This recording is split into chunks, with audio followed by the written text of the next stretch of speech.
Namaste. I have always been fascinated by poets and music composers. Like, what would it take to create something out of absolutely nothing?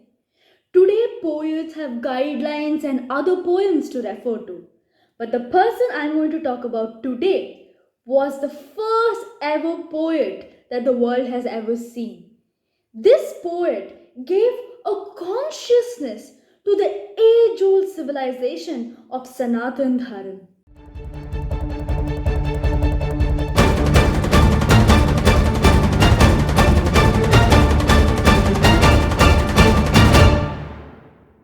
Who is Valmiki?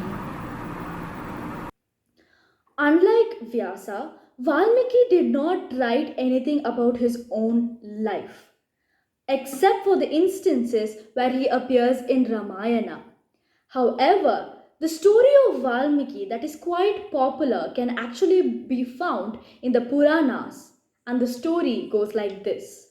Ratnakar was a hunter in a forest, and when his earnings weren't enough to take care of his family, he took up robbery. Once the Saptarishis were passing through the jungle that Ratnakar was in. Now there's another version that says it is Narad Muni and not Saptarishi.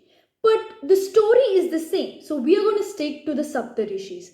So the Saptarishis were passing through the forest and Ratnakar comes in front of them and threatens to kill them if they wouldn't give up their possessions. These sages were quite taken aback and asked him, "Why this cruel behavior, Ratnakar?" And Ratnakar says, "Well, I'm just doing my dharmic duty of taking care of my family. I need money to do that, and I do that by robbing others." So the sages understood his ignorance and asked him, "Well, did your family ask you to rob?" Ratnakar said, "No, they didn't, but they do know that this is what I do, and so I think they support me."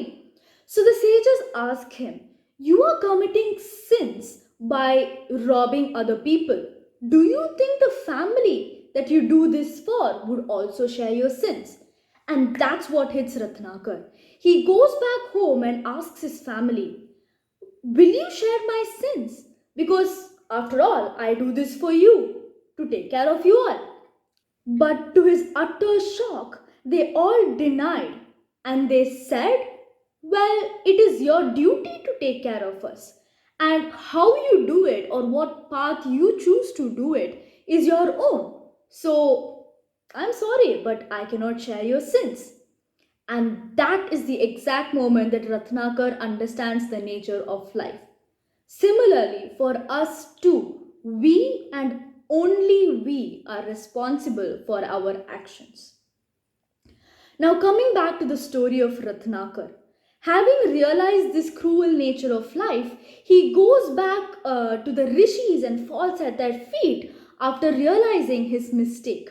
The rishis tell him that there is one way to wash away all the sins that you have accumulated, and that is to sit in this forest and chant the name of Lord Ram. So Ratnakar starts doing Ram Japa. He chants Ram, Ram, Ram. And he gets so intense into meditation that he doesn't even realize an anthill being formed around him. When the Saptarishis came back to him after so many years, they were impressed to see that just through Nam Japa, just by chanting Ram Ram, Ratnakar had already attained the highest possible truth. Now, since Ratnakar emerged out of the ant hill, he is known as Valmiki. Valmik means ant hill in Sanskrit. Now think about this. Ratnakar did not even know who Ram was at this point of time. Yet, just through Ram Japa, a dacoit had transformed into the great sage Valmiki. Then just imagine what Nama Japa can do to you and me who already know the glories of Lord Sri Ram. Valmiki is also known as Adi Kavi, meaning the first poet. So let us understand what separates a poem from a mere paragraph or text. And that is the meter or the rhythm in the poem. It is the number of words, number of sentences, and the placement of these words to form a particular pattern or style. Now, this form of a poem is what we call in Sanskrit shloka. Shloka literally translating to song from shra meaning to hear. And the first ever shloka to be uttered was through Valmiki and is actually quite an interesting story. One day, as he was witnessing two birds making love on the banks of a river, suddenly an arrow comes and shoots one of the bird. Extremely saddened by what had happened, Valmiki just uttered a curse towards the hunter. This set of words that came out of Valmiki surprised his own self as it formed a particular kind of rhythm. However, he was extremely saddened by the fact that he had uttered a curse. And that's when Lord Brahma arrives in front of him and asks him to use this discovery of shloka to write the life story of Lord Sri Rama. It is then that Valmiki realizes that if the same shloka he had uttered would be rearranged or pronounced differently, would give a different meaning. A meaning praising Lord Sri Ram.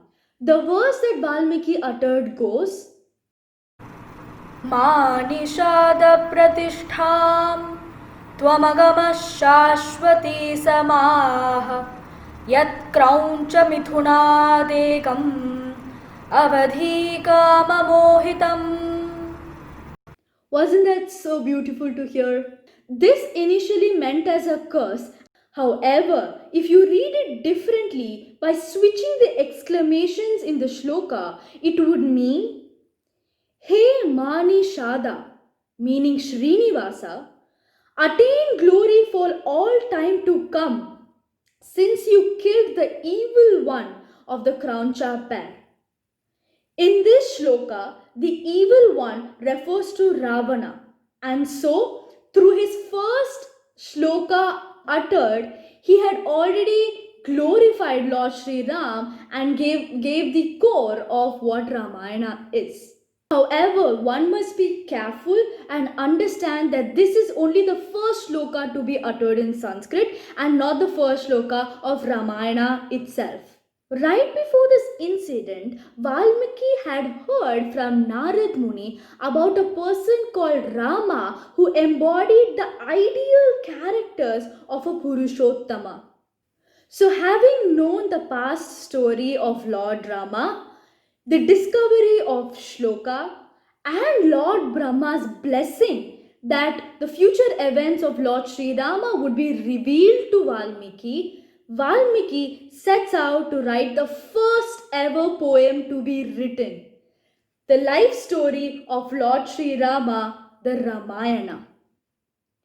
The historical events of Ramayana that was written by Valmiki around 12,000 BCE was first recited by his own disciples in his ashram.